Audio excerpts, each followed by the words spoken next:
It is now my pleasure to introduce today's webinar and our presenters.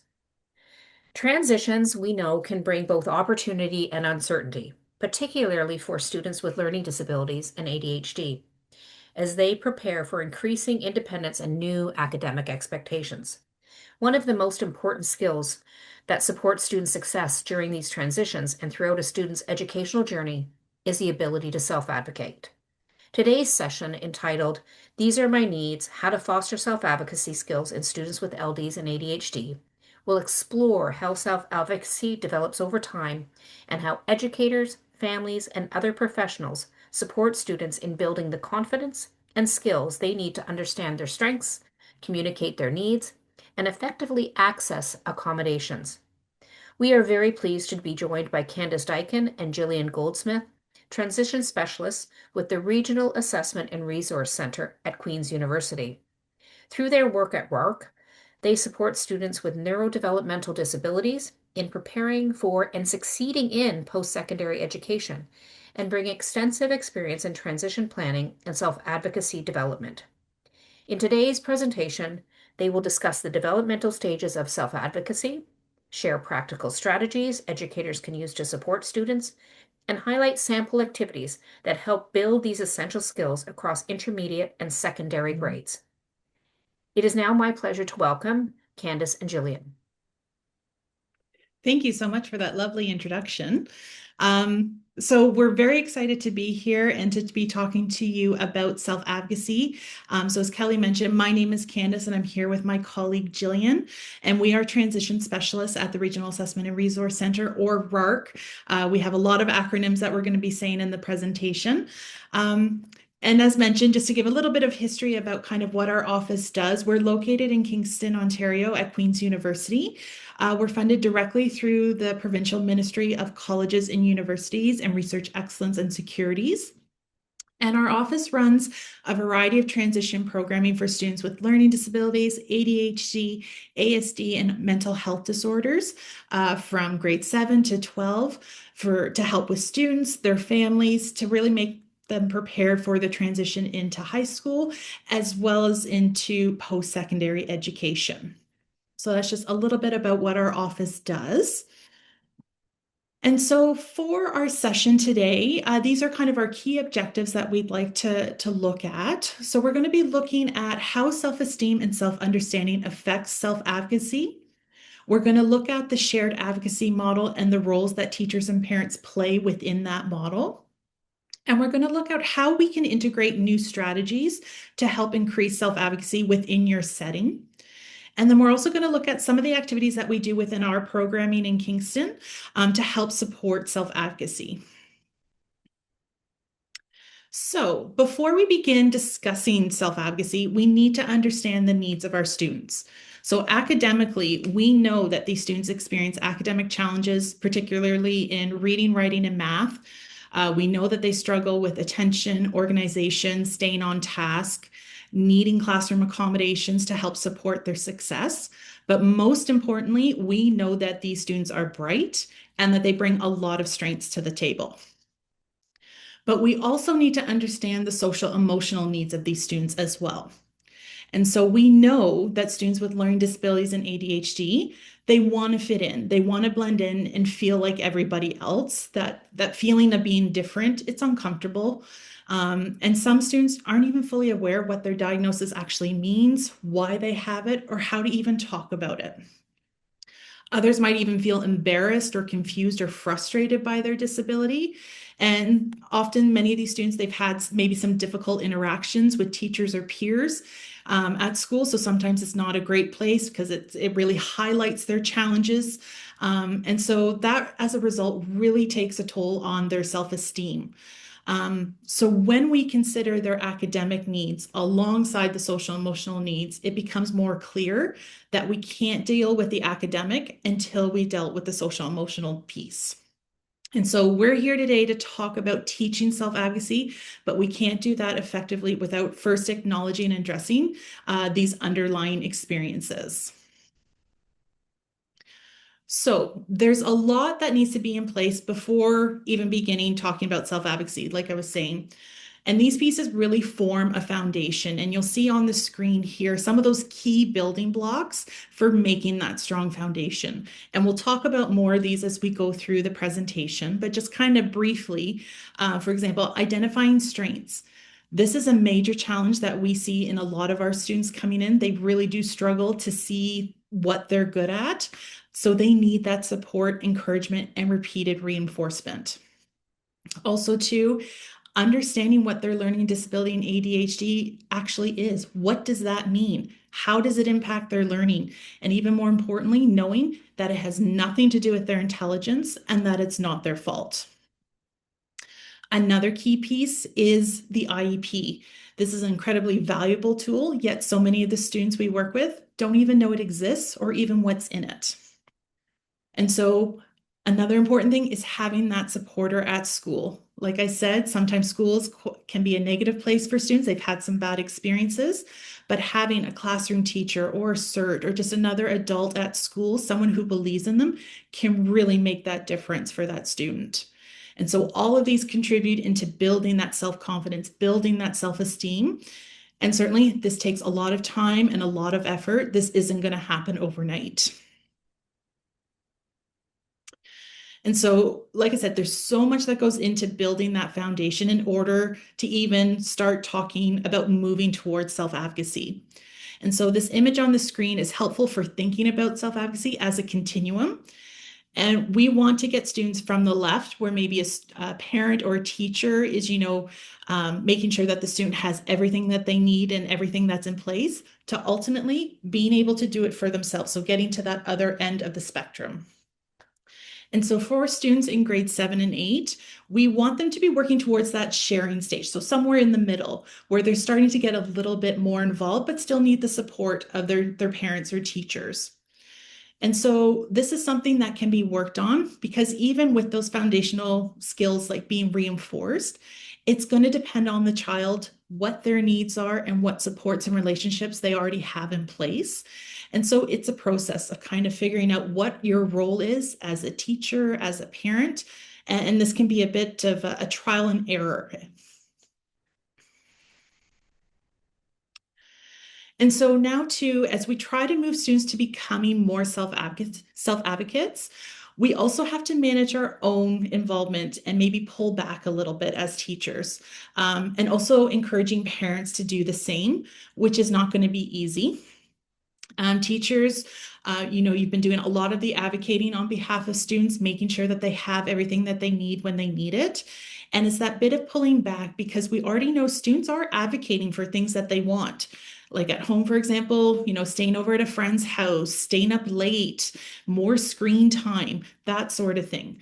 So we know that they can do it. They can advocate for something that they want, but it's expanding those skills into advocating for things that they need, which is, again, maybe not as fun. So sometimes this is a team effort, working with teachers, CERTs, students, parents, working together and supporting those goals to moving along to becoming a self-advocate. And so actually, I'm going to pass it off to Jillian now. She's going to talk a little bit more of what that looks like. Perfect. Thank you, Candace. So yeah, let's look at some shared advocacy goals first. And this is where we kind of hope our grade 7, 8s, 9 students are kind of going to be. And these goals are all related to building the self-esteem and the self-understanding. It's learning about their diagnosis and how it impacts their learning. So understanding the purpose of the accommodations is a part of this, and how they can be helpful, how to use them effectively. It's kind of talking about themselves, maybe privately, but being able to talk about their strengths, talk about their weaknesses. These are great kind of topics to start thinking about setting some goals around. So we've got some specific goals here, and these are great to work on if you want some measurable goals to do with students, and have parents work on with students as well. Kind of moving everyone towards that shared advocacy, and I would just do 1 or 2 of these at a time until they're kind of a good habit. but a lot of them are really set around learning about what's in their IEP. So knowing their diagnosis and a couple of their strengths, a couple of their weaknesses, naming the accommodations that are helpful to them, using assistive technology independently most of the time. So, being proactive, going to get it when they need it, not waiting for somebody to notice and letting them know to get it. Seeking out a private, quiet space or taking a body break if that's something that's helpful. Maybe promoting ways for students to kind of share their input in advance of IEP meetings and including their voice in those meetings. It might be introducing themselves to a new teacher at the start of a term. And letting them know that they have an IEP. I'm sure there's a lot of goals that we could add to this list, but these are just some good ones to start with. Once they're kind of doing the shared advocacy and it's the new normal and it's consistent, that's when it's time to start thinking about setting some self-advocacy goals and moving more towards the right there. And that's where we hope our older students, our grade 10 to 12s, are going to be.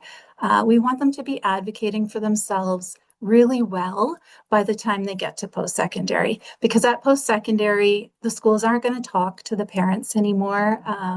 So it's really important to have that time to prepare the students for this as well as the parents for this. So, the self-advocacy goals, it's about getting a deeper understanding of their diagnosis and their strengths and their weaknesses, really explaining it to somebody else. So really having that idea and understanding of it.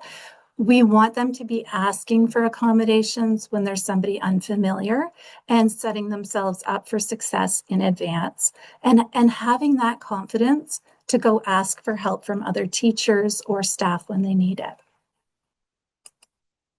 So if we're looking at setting some specific goals around that, explaining their needs. So to teachers, their diagnosis, their strengths, their weaknesses, the supports that they need, and doing it proactively. So if there's a supply teacher, for example, kind of being ready to have those conversations that aren't always comfortable. Answering questions from peers about their diagnosis. And this is something, not everyone wants to disclose to peers, which is perfectly valid, but just kind of thinking about that. These are questions that might start to come up at post-secondary. So kind of thinking about how they'll navigate those questions, as well as they are going to need to disclose their disability to accessibility services in order to access accommodations down the road. So good to start practicing. Another one is noticing when something isn't working or something's going wrong and getting help to fix it right away, not waiting till it's kind of past the point of no return. Taking more ownership over the IEP, so going to an IEP meeting, being a part of that conversation. If there's recommendations from an assessment report, reading them, knowing them, what's being recommended. And taking the initiative to kind of help plan their transition. So, reaching out to guidance, reaching out to resource teachers, and getting that support. And as I said, these are goals for somebody who is consistently doing the shared advocacy, and it would be one or two at a time to just sort of slowly trickle in. How can teachers promote self-advocacy in the classroom? Use assistive technology. Let the class use it too, and spend time teaching how to use the tools and giving time to practice those tools. Talking openly about learning challenges, the impacts of, that come with learning challenges, celebrating the wins, celebrating the strengths in the classroom, all of them. Picking battles, right? If there's 10 things that can be worked on, just choosing one maybe at a time to kind of tackle. Building in time for things that kids can kind of play to their strengths and excel at. So maybe that's building in choice into assignments, modeling, self-talk, how you handle mistakes, how you handle failures. Modeling is such an effective way to teach. And students are always watching, they're always listening, which kind of reminds me of a student we worked with recently. He had overheard some teachers chatting, just friendly chatting. I think it was over lunch duty or something. And they were comparing the numbers of IEPs that they had in their classroom. Totally innocent conversation. He internalized it, and he didn't want to add to anyone's workload. So he didn't want to burden anyone. He didn't want to ask for help anymore. So just kind of being aware there, including students in conversations that are about them and validating their feelings. And really important as well is bringing awareness to students and to families about how accommodations are going to change as they kind of move towards post-secondary, preparing them for those changes, because there's just so much that's going to be different. And the sooner they start to sort of build on that knowledge and prepare for it, the better. It's a bit like the advocacy continuum when it comes to accommodations. So the responsibility is really shifting from being a teacher-led system to student-led. So a lot of the ones that they're used to having in secondary and intermediate, they're not common in post-secondary. Many of them aren't common. For example, unlimited time, it's not a thing. Even double time, no.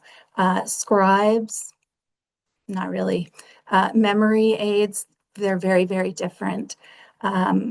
So students can be left unprepared. They can really struggle. So really looking ahead to kind of what they're going to have access to and working backwards from there to kind of prepare them and focusing their accommodations on specific functional impairments.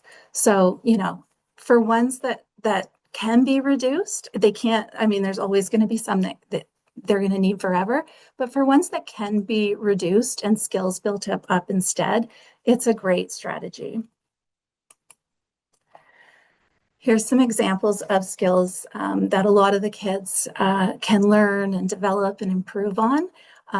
Efficiency. So, you know, efficiency in test taking, efficiency in studying, time management and organization, how to break an assignment down and get started on it, using assistive technology like dictation and text to speech, learning how to study. How do you begin? How does it work? How do you do pre-learning? All of these things are skills that can be worked on, they can be developed, and they can be incorporated into whole class activities. And that really helps all the learners in the room build really, really essential skills. Over the next few slides, I'll share some sample activities that we use in our programs here at RARC. We've separated them into activities for the grade kind of 7, 8, 9 group, where they're more on the shared advocacy. And then I'll pass things back over afterwards, and Candace will share a few for our older kids who are working more towards self-advocacy. I'm going to start just by telling you a little bit about our curriculum for the STEPS program. And STEPS stands for Successful Transitions from Elementary to Post-Secondary. We run this program for students in grade 8 as a way of kind of preparing for high school with the ultimate goal of a successful transition to post-secondary. So kind of big picture thinking. And we work with parents and we work with students over the course of a year. And we develop self-understanding, the self-esteem, and ultimately self-advocacy. It's a super popular program that has led us to develop a curriculum that we now share province-wide with schools, with school boards for free. So anyone who wants to run it can have it. You can see just on the screen, we don't even get to self-advocacy until the 6th session, because we're spending all that time before then building that foundation. It's just so important to have it in place for students to kind of grow into that self-advocacy that they will get to. I do have some activities that I'm going to share from the way we run our program here in Kingston that you might take some for the classroom. So we always start with strengths. We really want these students to recognize what they're capable of, what they're good at, and feel good. Um, a lot of them are not feeling great about themselves. They're kind of stuck at school where they're not always doing super well. They are struggling. It's so easy to lose sight of the other skills, the non-academic skills. So this is a really important starting place for a lot of our students. And it's difficult. We find every year for many of the students in the room to identify even one strength, which is really sad, but also really reinforces how important it is to talk about strengths and build up that self-esteem. We also explore their strengths at school, and we do this as a whole group, and we pull these from their IEPs. They love this because it's what somebody else, teachers, have identified as strengths in them, and they take that more as fact than the ones they come up with themselves. But a lot of the terminology, it's hard to understand for them. So it's just a natural opportunity to kind of talk about what these mean and how they can be helpful skills at school. And that leads us to them looking at their own strengths on their IEP. Independently, and they look at what's listed there. We give them some stickers, and they use the stickers to mark the strengths that they're the most proud of. And then we get them to connect those back to how those strengths can help them at school. So making those connections. We get them to do something similar with accommodations. They're looking at their IEPs, they're looking at the accommodations listed, but we want them to identify 3 accommodations that they find to be the most helpful to them. So we find this to be a great exercise, and they don't necessarily choose the same ones we would choose for them, but it does provide insight into the ones that they find helpful and the ones that they're willing to use. And so it kind of opens that conversation up a little bit about ones that they may not need any longer, which kind of goes back to what we were just talking about, the idea of sort of slowly reducing some of the accommodations where we can. And with the accommodations that they do identify to be the most helpful to them, we get them to connect it back to a need on their IEP and sort of make the connection to how that accommodation supports that need. Another and our final IEP activity that we do with parents as well as students, we give out some colored highlighters and they highlight things that they agree with on their IEP, things that they don't agree with, and things that they have questions about. And afterwards, the students and the parents have conversations. They talk to each other, they talk to their teachers, and they share their input in the IEP process. So that's sharing advocacy. One student we recently worked with on the way home, he asked his parents, what are periodic breaks? And how do I get those? That was the first time he'd heard that he had that as an accommodation. So having these conversations helps, and doing these activities, it helps build awareness. It helps them develop that self-knowledge and sharing that advocacy. So very important and very meaningful. With parents, we have students work on a self-advocacy inventory.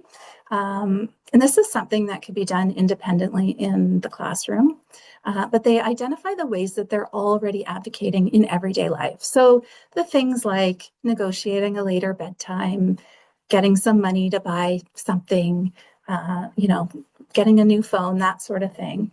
And then they look at advocacy at school and they start to reflect on who's doing it.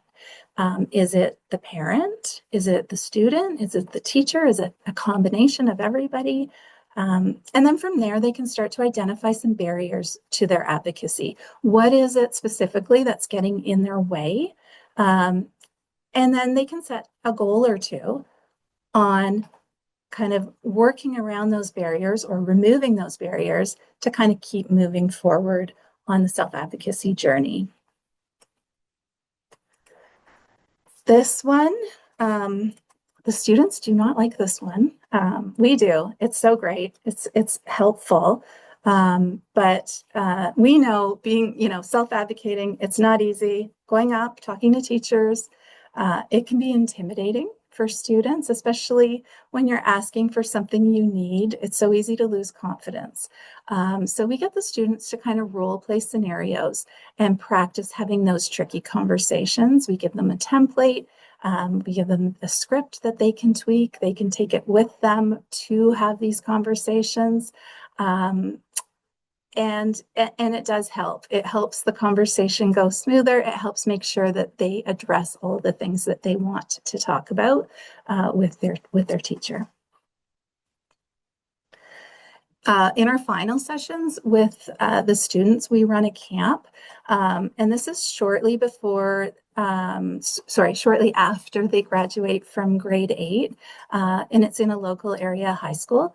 We practice the rotary system, using locks and lockers, following a schedule, transitioning between classes.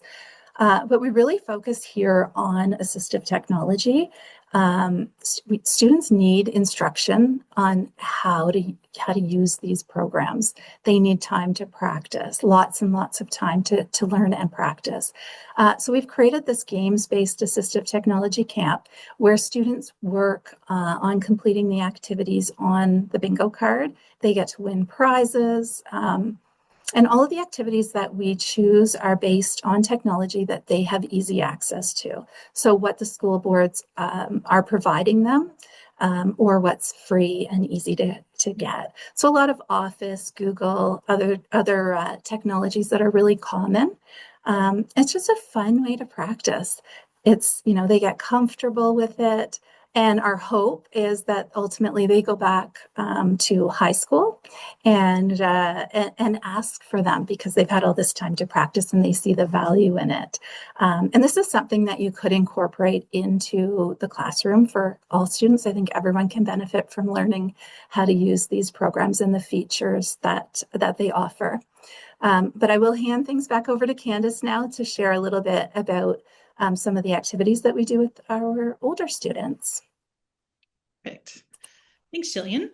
So we're just going to be looking at our transition program that we run for our older students and looking at the activities that we have within that program to help keep building on that advocacy to get them moving along that continuum to be self-advocates. So our high school program is called Online to Success, or OLTS, again, another acronym.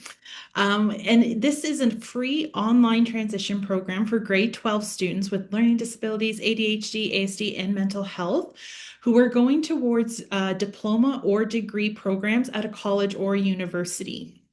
And so the students work through 9 modules online at their own pace. So it's great for, doing it if they have a part-time job or a spare. It gives them that flexibility.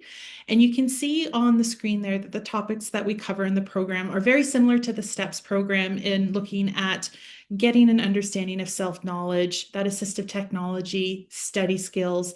And again, similar, it's about building on one another to really get that good foundation and good groundwork before actually getting into advocacy.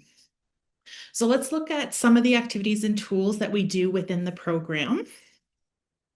So one tool that we share with our OLTS students is this fantastic website called AT Select. AT Select was developed by the Academic Intervention Lab at OISE, and it's great because it looks at different academic domains and then provides different assistive technology and strategy suggestions to help in those areas that are of challenge. So thinking about it as kind of a choose your own adventure for learning supports. So a student can identify their specific area need and then explore what types of supports are available for them. So they can see the cost of the different devices, device compatibility, and then make choices based off of their own unique circumstances. So this is really great for students who are transitioning into post-secondary, because as was mentioned before, as they move to post-secondary, human resource supports are going to be decreasing a bit and looking different. So, and being aware of what tools are actually available can really help them independently problem solve. And this is quite an essential skill for going off to post-secondary. So it's a nice starting point for them. Another thing is task initiation. This is a very common struggle that we see with a lot of students that we work with. And this is something that is not accommodated for at post-secondary. But most schools do have an assignment planning tool that students can access independently. We showed this one, the one on the screen here is from Seneca. But it allows students to input their assignment details. So deadline, what type of assignment, any additional details that they need. And then the tool will generate a timeline of steps for completing that assignment to meet that deadline goal. So a great thing with these is that many of them are open access. So anyone can freely use them. You don't have to be a student at that school. So even trying different styles and figuring out one that is, maybe more personable that you like better, this is a great opportunity. And so having high school students begin to use these tools is a great starting point for students to be able to, take that independence within their own studies. We also talk about stigma and invisible disabilities with our students. So we have images like the ones on the screen as kind of conversation starters. And the students really get into sharing their thoughts and making connections to their own experiences and really supporting others. And it's really great to see, and it's a very validating thing for them because they're seeing that they're not alone. And so many of our students who come to our program, it's often the first time that they're meeting other students with disabilities. And for some, it's often the first time they're even talking about their disability. So it's a very validating experience for them. And it goes back to that again, needing to understand their diagnosis and being able to explain their needs. So conversations around disclosure is so important because this is something that they're going to have to do at post-secondary in order to be able to access accommodations. Another activity that we do with our students is complete a Research Your School worksheet. So students explore the website for their chosen post-secondary institution or school that they think they might want to go to in kind of a scavenger hunt style. So looking for key information about that school. How do you access medical care? What's the name and contact information of the accessibility services on campus? What documentation is required to set up accommodations? Those types of things, because we know transition in general, it's very overwhelming. A lot is changing. And so all of the students, they're very nervous about this. It's on their mind. They're thinking about it constantly. And so we find by doing this research while they're still in high school, it really helps to calm those nerves before they actually get to post-secondary. And this activity not only helps to navigate a new environment, but it also helps to highlight of how their role is going to be changing. They're going to be the ones who need to take the lead and be their own advocates once they're at post-secondary. So they're going to need to know their rights and responsibilities and know that this is going to change after they leave high school. And by completing an activity like this, it just gets them one step closer to being able to do that. And even completing a course like this in general, it just gets them that one step closer. And now, certainly, we know and understand that building self-advocacy for students, it's not easy. It does not happen overnight by any means. Unfortunately, there's no magic wand that we can just wave and to make students become self-advocates. But really, the key is just, keep encouraging students to try, looking for opportunities to integrate any additional supports or programming wherever possible within your particular setting. It's an ongoing process. And it is going to look different for every student as well. And so I'm just looking at our time. So just before we wrap up, I just wanted to share a quick resource with you. It's a website our office created called the Transition Resource Guide, or TRG, which was funded by both the Ministry of Education and the Ministry of Colleges, Universities, Research Excellence and Security. And we created it as a kind of a one-stop shop for students, teachers, counselors to help with navigating that transition process out of high school. So the TRG includes information about apprenticeship and skilled trades, community, workplace, as well as post-secondary education. So really, it's a great resource to help teachers, help students, help families really plan and prepare for whatever pathway will follow after high school. So thank you so much. I know it was a lot of information in a short amount of time. Hopefully we have a few minutes for some questions. But if anyone is interested in learning more about the STEPS curriculum that Jillian was mentioning or the OLTS program, please feel free to send us an email. Our contact information is here. We're happy to chat over email or set up a meeting and answer any questions that you have.